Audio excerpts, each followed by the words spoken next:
Good morning, everyone. This is John Shaw, the director of the Paul Simon Public Policy Institute at Southern Illinois University in Carbondale. Thanks for joining, excuse me, another edition of our series, Understanding Our New World. And we're really delighted today to be joined by Illinois State Senator Jason Barickman. The senator has a really interesting background. He's from Bloomington, Illinois. Actually grew up in a farm in Livingston County, Illinois. Went to Illinois State University, was the president of the student body there. Went on to University of Illinois Law School, served as a county chairman in Champaign County, had some business experience, served in the Illinois House, and then was elected to the Illinois Senate in 2012, and is involved in a lot of important issues involving education, redistricting. He's a leader in the Senate. He's the caucus leader and also the Senate Republican floor leader, and joins us today from his office in Bloomington, Illinois. So, Senator, good morning. Morning, John. Thanks for having me. Great. Well, Senator, in your Twitter introduction, your bio, I want to read a couple words and then have you kind of unpack them. You say dad, husband, farm roots, business background, avid Bears fan, adjunct faculty member at ISU, Illinois State Senator from Bloomington. Let's begin with the farm roots. Tell us a little bit about growing up on a farm in Livingston County. Were you one of these farm kids who was driving a big tractor at the age of 8 or 9, or what was that like? I'm sure we did plenty of illegal things back in the day, including yes, driving. Hauling in is a big experience at harvest at a farm family, but there's activities throughout the year. So our family is my dad and brother continue to farm today. My brother is the sixth generation of Barickman, who's farmed some of the same dirt since our family came to Northwest Livingston County back in the 1830s. So a long tradition and history there. I think some of the foundational elements that are a part of my life, my brother's life, and what I hope to instill in my children's life, things like applying common sense, working hard, leaving things better than you found them. Those are all principles that my parents taught me, and that I think I've experienced as growing up on a farm and in a farm family. Well, my dad grew up on a farm in Iowa, and he often said that working on the farm was both the hardest job he ever had and in some ways the most rewarding. Does that resonate to you? I totally agree. I mean, it's hard work, right? I mean, it's laborious. And it's dangerous. Too many farm accidents occur throughout every year, still today.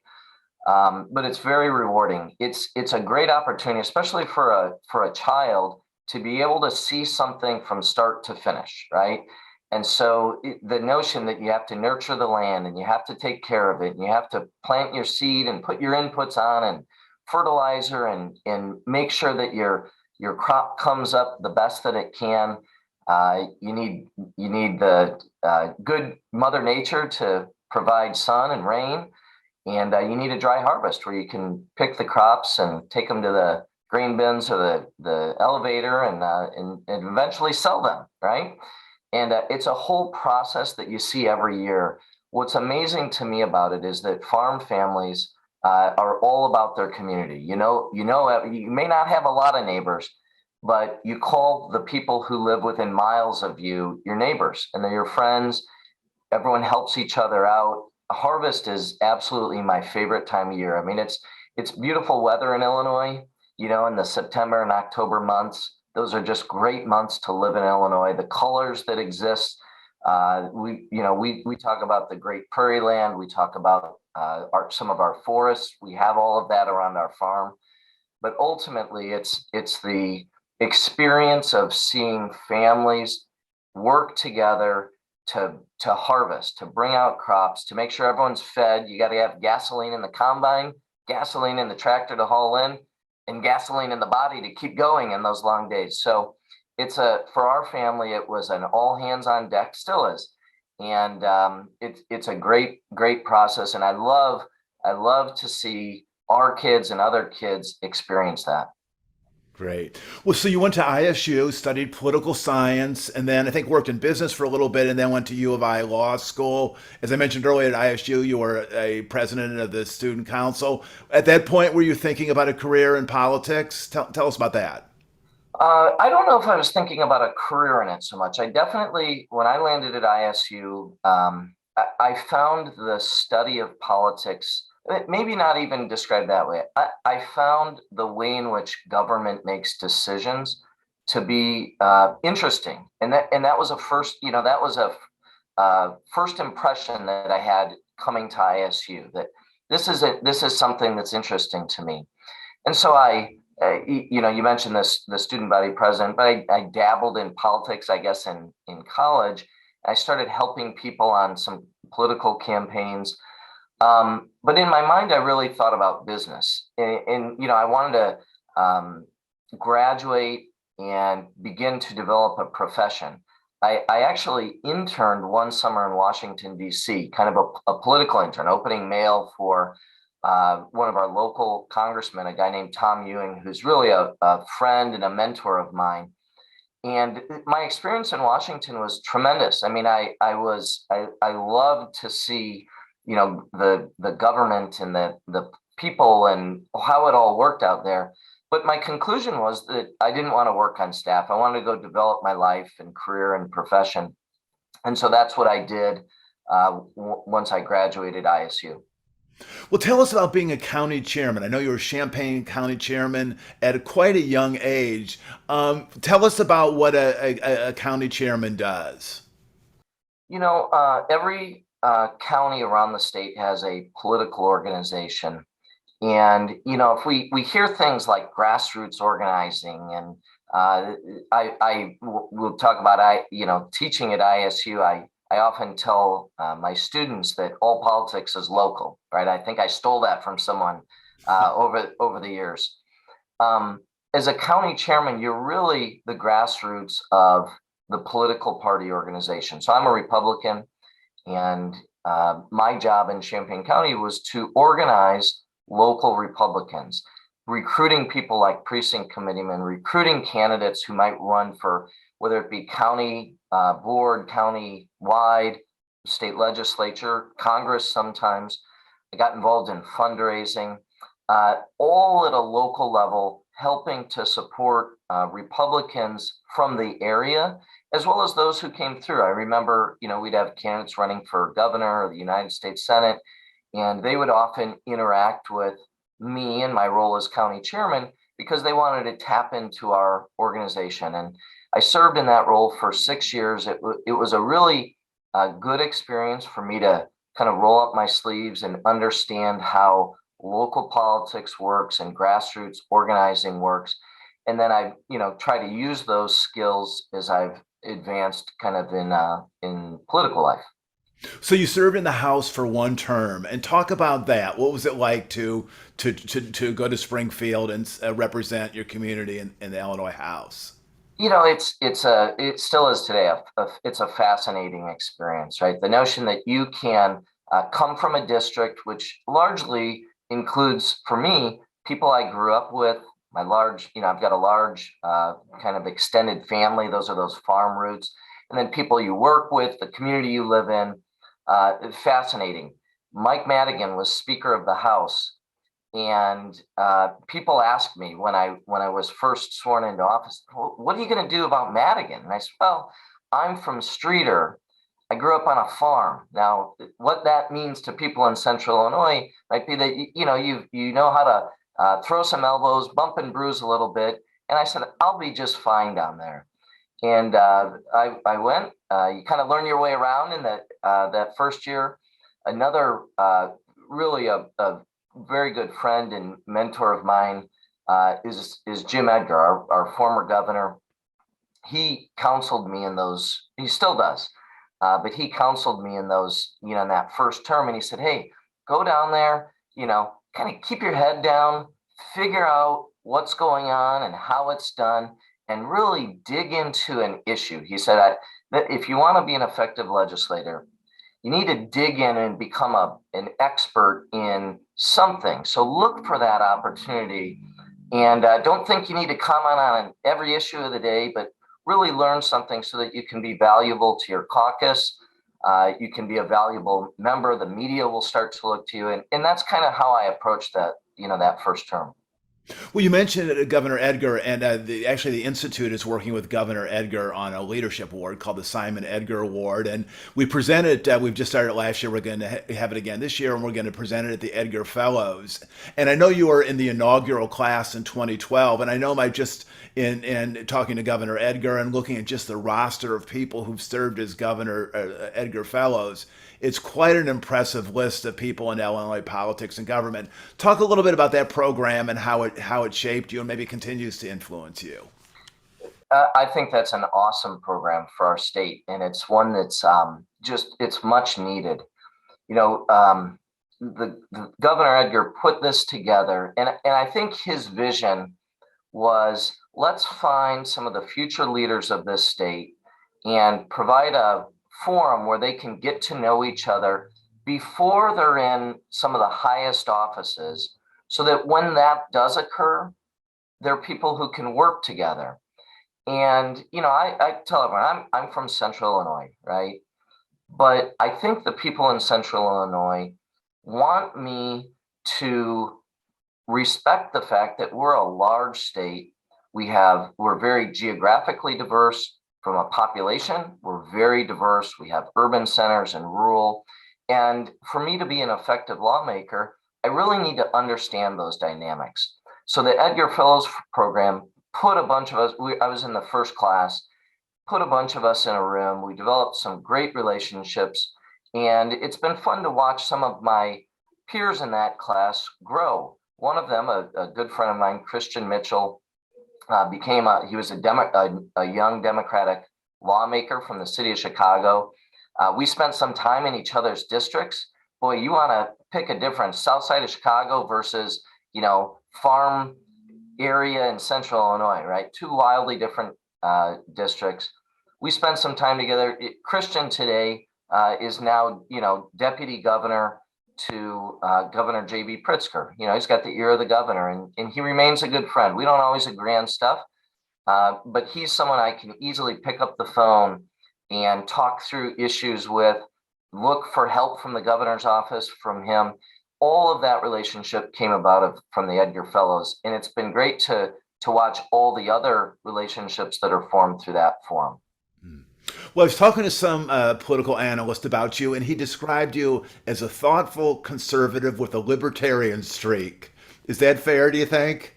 I think that's fair. I think there's groups of Republicans who believe that there should be a limited role of the government. And I strongly believe in that. And I think I put my vote where my mouth is. Great. Well, let's talk talk about just the progress you've made in the General Assembly. You were elected in 2012, so you've been in Springfield for about a decade, a little bit less, and a couple issues that you've been really active in particular. One is education funding, and I know you played an important role in, I think it was 2017 legislation that used this evidence-based model to alter the school funding formula. Talk about that for a little bit. Fascinating experience. Remember, Governor Edgar told me, keep your head down, look for an area to be helpful, and roll up your sleeves. So as a young member, well before 2017, Christine Radogna, the Senate Republican minority leader, asked, is there anyone willing to really dig in on how school funding policy works? There was a debate going around, right? Does where you live matter to the amount of funding that your public school gets? And it did. And so there was this debate going on. And I said, well, I'll study the issue and try to help. Well, that spiraled into about a 5-year process that culminated under the Rauner administration when we passed the evidence-based funding model into law. That's I don't even remember, maybe 1,000-page piece of legislation. It took us years to put all the pieces together, a huge collaboration among lots of stakeholders, legislators from all pockets of the state, both political parties. It started when Pat Quinn was governor. It was enacted when when Bruce Rauner was governor. It was a huge lift, and I was privileged to be the initial sponsor of that legislation. I was the Republican negotiator on that, and it was an awesome experience for a lawmaker. but the effect of it is what's most incredible. Today, government's always imperfect, but we took a huge step forward in changing the way that our public school system is funded so that it's less reliant on where you live and more reliant on getting the limited resources from the state in those districts that need them the most. I like to think, we pay a lot of attention to inner city Chicago schools because there's a lot of need there. There's also a lot of need downstate. Some of our rural schools, like my school, I went to Woodland School, small rural district. I had maybe 40 kids in my graduating high school class. We were very limited on the resources we had available. This school funding formula is going to help schools, whether in the city of Chicago, downstate rural communities. And it's a good piece of work that is the result of years of people's lives, including mine, and a lot of input. That's how you get things done in the legislature. And it was great to be, to have a role in that process. Well, another issue that is associated with you is redistricting reform, the so-called Fair Map initiative. And, it seems that, if you look at the redistricting that's occurred across the country, it's kind of a bipartisan thing that whoever has the power writes maps that, enhance their power. In Illinois, I think the Democrats have been sharply accused of writing a map that's very, very favorable to them. Places like Texas and Florida, the same accusation is leveled at Republicans. What is your sense of where this fair districting, fair map issue is? Everyone, of course, on a poll says that they are for it conceptually, but why don't we ever get closer to making it come into reality? Well, around the country, this is a bipartisan problem, right? Both parties abuse this process. In Illinois, Democrats have the majority. I think we lost an opportunity in Illinois to get redistricting right. Power, there's the old saying that, absolute power corrupts. And there is no more significant political decision that's done. It's done once every 10 years. Nothing more significant than this redistricting. The way in which the districts are drawn are going to directly impact the choices voters are given at the ballot box. Political leaders know that if they limit the choices and if they gerrymander districts, they can stack the deck so that they can maintain a grip on power. To me, it's a totally absurd system. It fails to serve at all the public, who is, of course, the beneficiary of whatever comes of it. And it was really just too bad that Illinois couldn't get this right. For all the political leaders, on one side of the aisle who said that they were for an independent process, when it came time to put their, vote where their mouth was, they just were unwilling to step up to the plate. John, I've taken some votes that over the years aren't always in line with the Republican Party platform. I think we need more people willing to do that. It's not always the easiest thing. Your party people are your friends. They help you tremendously, but I think there's a huge appetite out there, even within political activists, for those who are willing to demonstrate some independence, study an issue, and conclude, hey, this is where I'm going to fall, not because it's the politically expedient thing to do, but because it's the right thing to do. I wish we could have some more of that in today's political dynamic. Well, I think one example, if I understand it, you're the only Republican to vote for legislation some years ago to support same-sex marriage. Is that right? Is that an example? Yeah, that's right. Back when we took that vote, I said very publicly, I said it's the right thing to do. I said that I think the public doesn't want the government involved in all of their decisions. People want the right to make their own life choices. They want the freedom that we believe we have under the Constitution. And so I took a vote consistent with those beliefs. I point out to my Republicans these principles, right? A limited government, and that we should have personal responsibility for our own choices.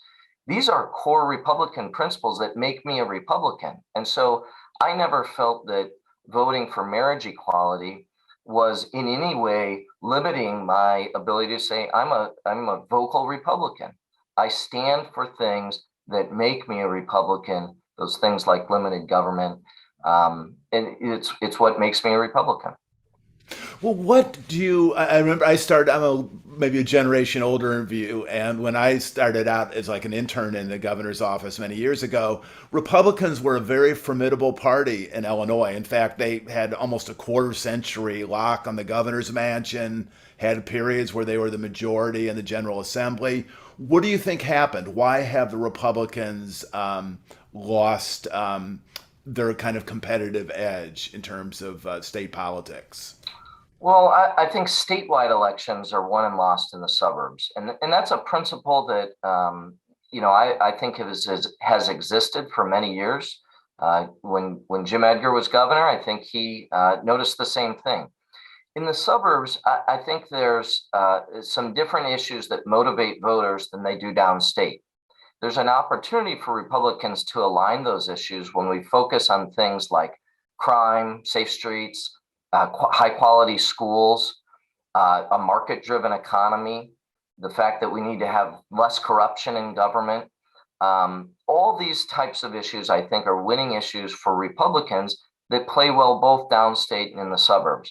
I think the more as Republicans we can focus on those types of issues, we're going to compete well for soccer moms and other suburban voters who aren't as wedded to the political parties and are more in tune to, is government going to assure me that I can live in a community where my property taxes aren't forcing me to get a second mortgage, where the streets are safe and my kids can play in them, or at least in the neighborhoods, where my kids can go to a high quality public school system and can see success in their young educational life so that they're positioned to go compete in a world-class economy, right? These are things that I think drive voters, and they're the issues that Republicans can win on if we focus on them. Well, last year we had an event with Senator Danforth, former Republican senator from Missouri, and a couple of weeks after our event, I saw him on the PBS NewsHour, and he made this comment about the Republican Party. I wonder if you just reflect on it. He said the Republican Party today is not just different from what it has been. It is the opposite in many ways of what it has been. America needs a strong, responsible, conservative party. That has been the Republican Party. It is neither strong nor responsible nor conservative today. We are going in the wrong direction. What do you hear in those words? I mean, how do you respond to that? Well, I acknowledge, right, there's some division that exists within the party. And again, I'm very attuned to and focused on the issues of our state. And so while maybe some of the national wins on Republican policies have moved back, I mean, look, the difference between George W. Bush and Donald Trump is very significant, right? But my focus is on state government. And at that level, I think there is tremendous opportunities and unitedness among Republicans on the principles that we agree to. Now, how those play out, use marriage equality as an example. Plenty of Republicans disagreed with me on my vote on marriage equality, but I said it was rooted in core principles that make us Republicans. Again, freedom, right? Limited role of government, personal choices people make. That I think that's a healthy dialogue for Republicans to have. I think it's interesting when I meet with young people who identify as maybe more conservative than liberal, whether they identify Republican or Democrat, and I tell them, here's who I am, here's what I stand for, this is my view of what a Republican is. I get widespread support from those younger voters and future voters. I don't always get that. Maybe when I'm, in another crowd, but that's a healthy dialogue and debate that's existing within Republicans. And I think at the end of the day, we'll come home to the notion that we're for a limited government. We're for a limited role the government would play in our lives. And that'll play out over a whole host of issues that face us as Illinoisans, but just as Americans as well. And Republicans will be well suited if they adhere to those principles to win the votes of voters. Well, let's talk about the spring session that just concluded a week or two ago, a couple weeks ago. And I want to read the first couple sentences of the summary by the Chicago Tribune and have you deconstruct and maybe respond to it. But this is how the Tribune began its analysis of this session. It said, Republican state lawmakers, outnumbered and looking to boost their relevance, had one goal for the election year legislative session: to paint majority Democrats as soft on crime and anti-police. Democrats, sensing political vulnerability, knew they had to counter by passing some pro-police, anti-crime legislation that didn't weaken their larger equity-based criminal justice goals. They also had to change the subject, pushing election year tax relief for families and public concerns over inflation. Crime and inflation became the watchwords as the final hours of the truncated spring legislative session played out early Saturday. How do you look back on the session that just passed? What do you think was most consequential? What should the citizens of Illinois draw from what has just happened in Springfield? Well, first of all, I think you said that was the Tribune. I think that's they characterized it very well, and I say that, and I hope they're watching and that they'll write good things in the future as well. Look, I think the issues of this most recent session were crime and the economy, right? Finances, you mentioned inflation in that article, but all of that stuff unpacked. I think Democrats across the country they're going to have a bad year, right? It's going to be significantly bad. I don't know how bad, but it's going to be bad for Democrats. Some of that's just the way things are occurring in Washington. You've got a new president, new party, traditionally in that first midterm, there's a reaction from the public. I think that's going to play out across the country, including in Illinois. In Illinois, a year and a half ago, the Democrats passed that wildly controversial legislation. They call it the Safety Act, but it's, it really shifted the balance that exists between the people who are committing or accused of committing crimes and the people in law enforcement who are enforcing them, right? It shifted that balance. I thought it was a very extreme reach by the Democrats. You could tell it by the roll call vote. There were lots of Democrats who, would tell people privately they didn't want to go there, but they did. And so now today, we've seen a significant increase in crime. I think Democrats are they're well on their heels on this issue. And so they were trying to repair some of the political damage that they've done to themselves and their candidates. And I think they fell far short. I mean, I think voters are really in tune to the shift that's occurred on crime. And there's going to be Democrats who are punished at the ballot box as a result. I also think on our finances, everyone knows Illinois has been plagued with financial challenges for forever, right? And those challenges still exist. Now, 2 years ago, Governor Pritzker said, hey, we need $3.5 billion in new revenue to balance the books. Post-COVID, Illinois received billions of dollars from the federal government, and we've got a new day suddenly. As Republicans, we thought that those dollars should have been used to address some of the systemic problems that existed. To the extent there's tax relief given to taxpayers, it should have been done on a permanent basis. I think this year's budget reflects much more of it's an election year budget.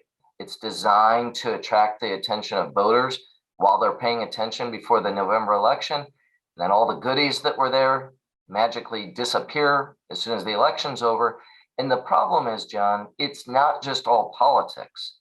I think next year and the year that follows, Illinoisans are going to be facing the same financial challenges that exist 2 years ago.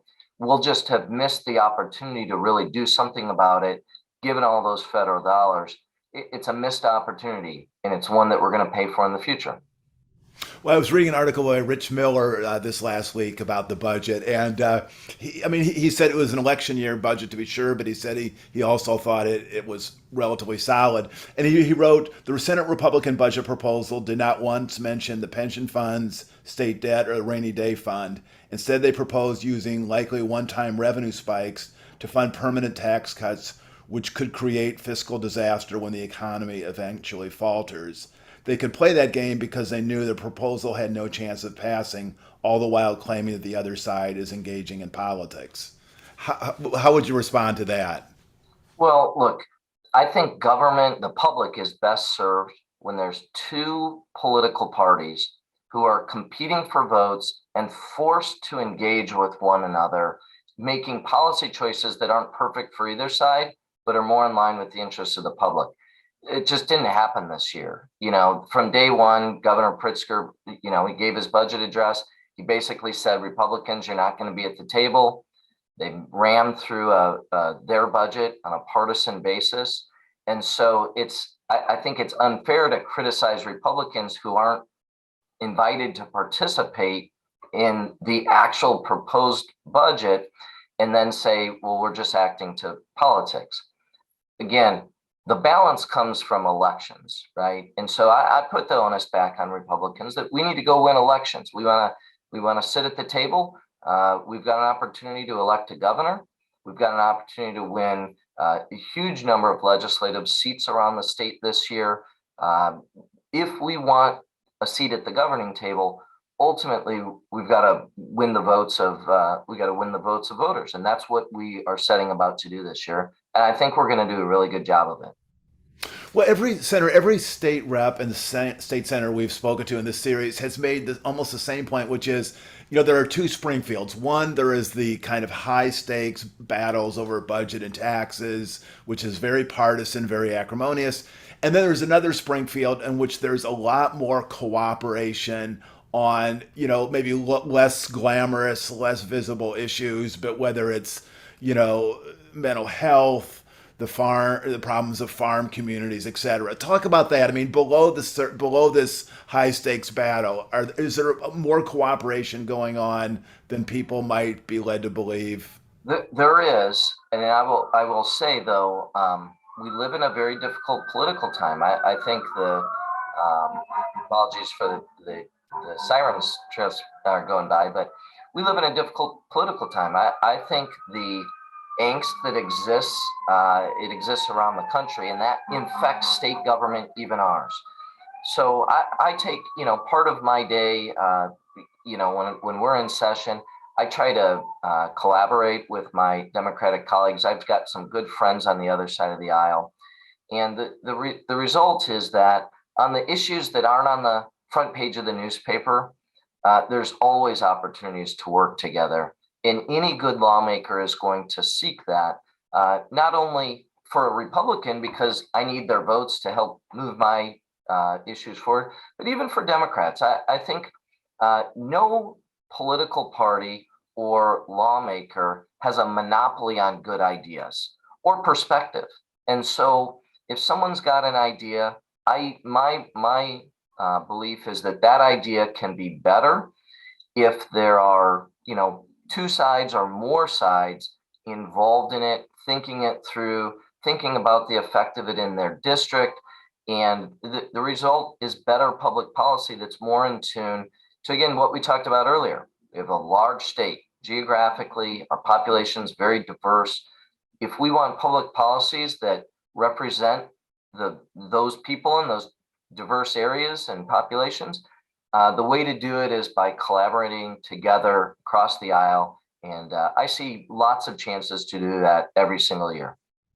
Senator, we've had some great questions emailed in from across the state. And we have, Matt from Mattoon says, what can the state of Illinois to incentivize consolidation of local units of government? We hear so much about how large and how many levels of government there are in Illinois. What can be done?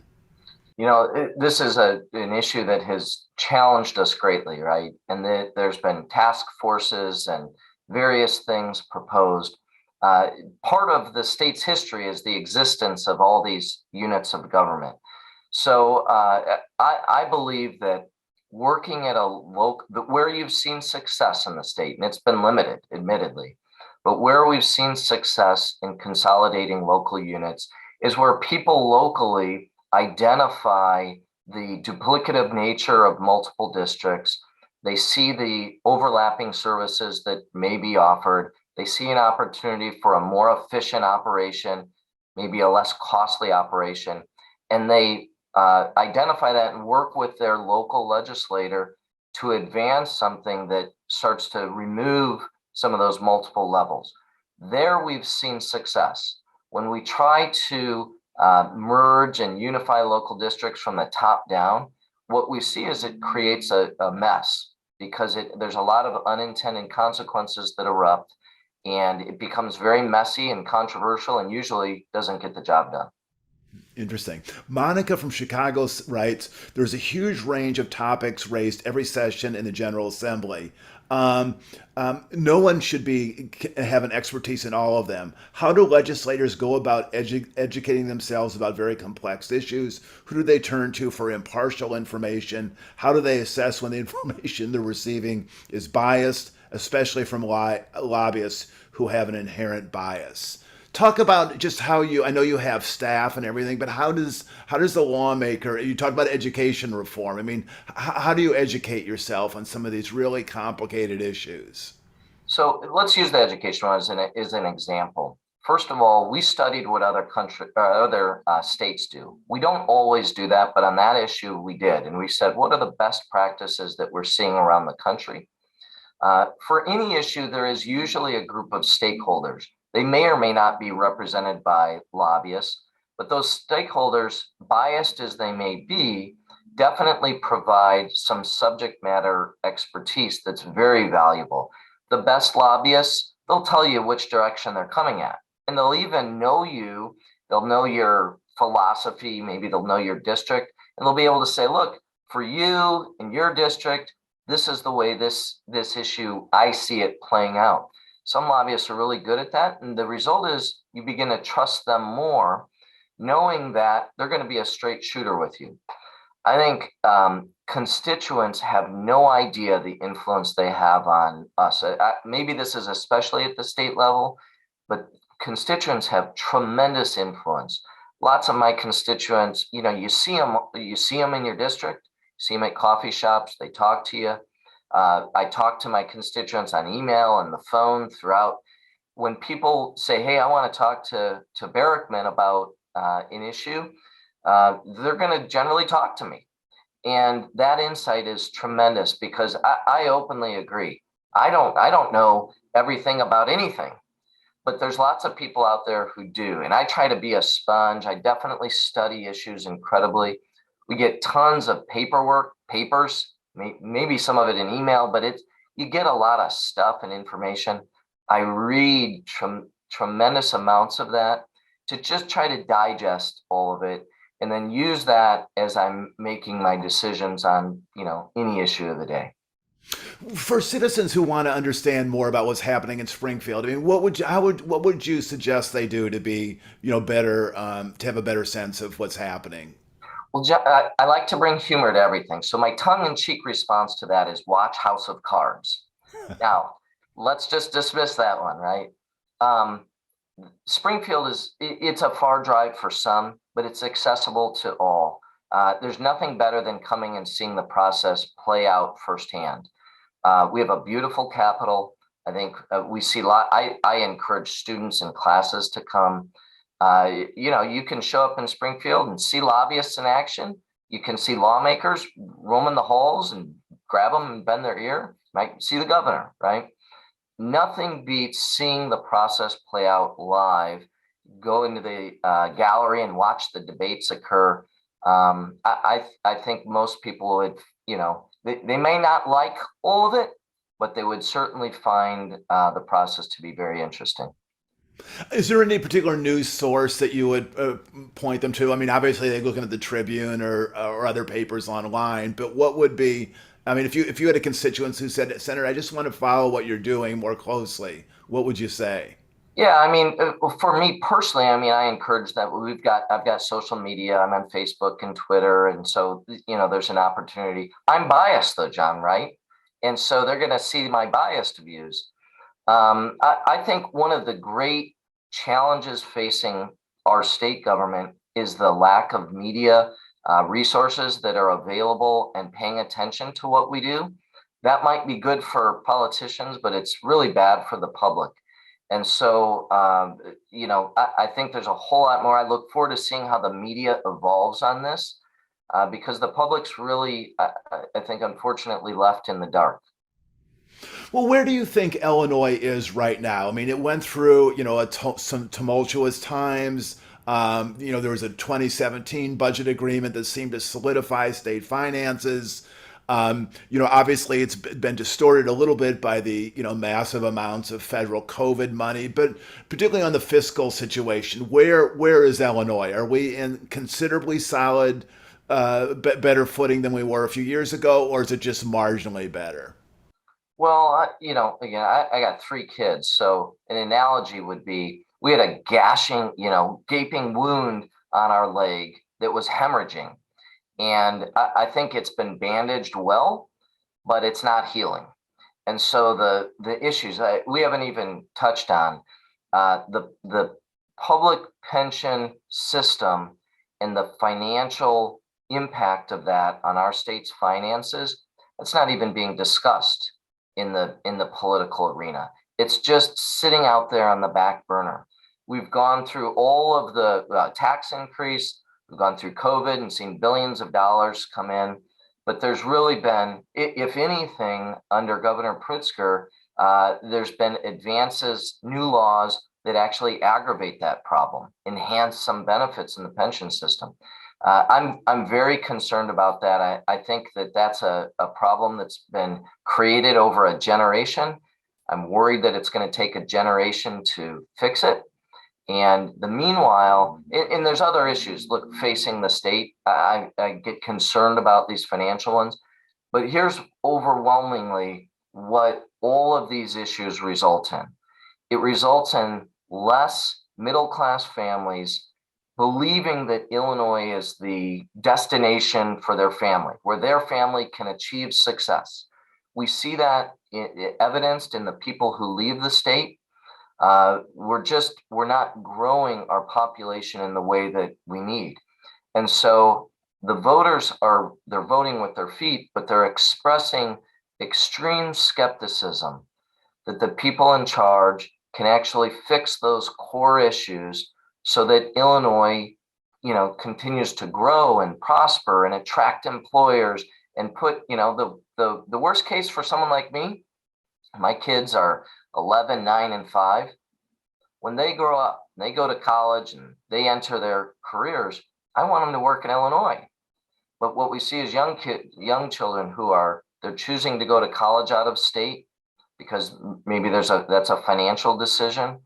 And once we lose them, it's almost like a customer. Once you lose them, you got to try twice as hard to get them back. I would rather we address the reason why people are leaving, fix some of those, or at least address some of those core issues, and start to see the public demonstrate through their actions that they see Illinois as a home for their future. Well, tell us how you organize your professional life. I know you're obviously a full time. You're working hard in the state senate. You're in the leadership. You also have, I think, an affiliation with a law firm as well as a real estate firm. I mean, how do all these pieces hold together? Yeah, there's a lot of juggling throughout any day. When I first ran for office, I told people, I said, look, I don't plan to be a full-time politician. I said, I have developed a profession and I plan to continue it. It's one that I like. I work in the real estate industry. I'm actually a partner of a real estate firm. And we've seen a lot of success through that. What that does for me in politics is creates an independence that I heavily rely on. When I take a vote, I don't worry about the next election. My vote is based on what's in front of me. If I lose my next election because of a vote, I'll just go work more at my profession. It removes from me the tendency that you might be beholden to the system. and that you might cast your vote solely based on whether it's going to get you reelected. In my day, I've got staff that help support me and keep me on track, although looks like we bobbled the ball a little bit on the front end of our interview, but we got it sorted out. But my staff tend to keep my head on straight. With technology, we're all accessible wherever we're at. And look, my nature is I like to be busy. I'm not one that's going to sit around. And so that's how I keep my days. And then I carve out lots of time for my kids. I mean, my family, as busy as I keep myself, everybody who knows me knows my family is my top priority. So sometimes I'm not at the local chicken dinner shaking hands and eating the chicken that I love because I carve out lots of times to be with my family and with my kids. They're young enough that they still like seeing me. And I'm told by all my friends with older kids that at some point that flips. And so I want to spend lots of time with my kids while they still want to spend time with me. Well, how do you like to relax? I know you said you're a Bears fan, which is not always relaxing. So, what I suspect you also have strong ties to ISU. Tell us how you like to unwind. Yeah, it's the farm, roots in me. I'm a super outdoor enthusiast. I love to fish. We're big, our family's big in national parks. We love to hike and bike and spend time outdoors. So if I've got a free day, and sometimes I schedule a free day, you won't find me, but I can tell you that I'm probably hidden up on my farm. Maybe we're doing some work. Maybe I'm just enjoying fishing or the outdoors or four-wheeling, but I get recharged from spending time outside and just getting away from all the technology, the pressures of work and politics, and just being with Mother Nature. It's totally recharging for me. Well, I see some books behind you. Do you like political history or biography, or what kind of reading do you like to do? Yeah, so my reading has, it's morphed over the years. My wife and kids are huge readers. I mean, there's no way I can keep up. And I read in cycles. That's something like when we're in session, I don't read much because I think I'm reading all the stuff of the day, so I read less in books. But when we're not, these days I tend to read your criminal thriller types. I went through a period where I was reading a lot of political and legal thrillers, and maybe it warped my mind in a bad way. So now I've got criminal thrillers. They're usually suggestions from my wife. She's got a pretty good beat on what I like, and she'll say, "Hey, here's one that I found. Check it out." Great. And what about the Bears? Look, being a fan, I'm generally a fan of all sports, Chicago and Illinois. That is very frustrating. I used to say I'm an Illinois Republican and a Cubs fan, which means I'm used to losing. Well, that of course changed because the Cubs won the World Series. An awesome experience. Ben Zobrist, by the way, the World Series MVP, comes from Eureka, Illinois, where I represent, so there's some awesome things there. But look, all of our Chicago sports teams, they give us a lot of heartburn. And of course, the looming decision with the Bears is where they're going to be and when that decision is going to be made. And, that's a tough one, right? But ultimately, what I want to see is the Bears win. I want to see us in the playoffs. I want to see us get another Super Bowl. And we seem to have some challenges in the way of getting there. Right. Well, let me ask you finally, Senator, have you ever had a hankering to run and represent Illinois and Washington? It seems like I think there's a lot of Illinoisans who think your perspective would be one that they'd like to see represented in D.C. I appreciate that question. I've had that opportunity, I suppose, but really never jumped on it. My nature is, first of all, I got some personal issues, right? I've got a young family. I come home nearly every night from Springfield. That's a convenience that I have because Bloomington's so close to the state capital. But I definitely, from a personal level, I like being home and around my family frequently. Can't do that in Washington. But even more substantively on the policies of it, this is the influence Governor Edgar has had on me. Before I ever ran for office, I think every young person who thinks about politics should think about Washington, D.C., right? Governor Edgar told me, he said, look, if you want to be involved in politics and you're there for the right reason, where you really want to be a state government. I totally agree with that assessment. Our state government has much more of an impact on people's day-to-day lives than any other level of government, be it local or federal. I've thoroughly enjoyed my service in the state. The involvement on, we talked about some controversial issues and big issues like how our schools are funded and who gets to marry whom. We talk about gun rights and who gets to carry a gun and where, all the way to, the infrastructure of our state. I think state government is where the real opportunity is to have an impact on people's lives, and I've enjoyed being able to do it there. Great. Well, thanks so much, Senator. And we would love to coax you down to Carbondale sometime. Actually, in the fall, we are going to be having a summit for university students called Renewing Illinois. There'll be other opportunities, but we really would love to have you come down and meet with students and people in the community and explain how the state of Illinois works and how state government works and why it's important in their lives. I'd love to be a part of it. And also say thank you. I mean, I'm very aware with the work that you guys do through the Institute, and you do great work. You're a resource for so many around the state. I'm glad to be a part of today. And I really thank you, John, for all the work that you all do.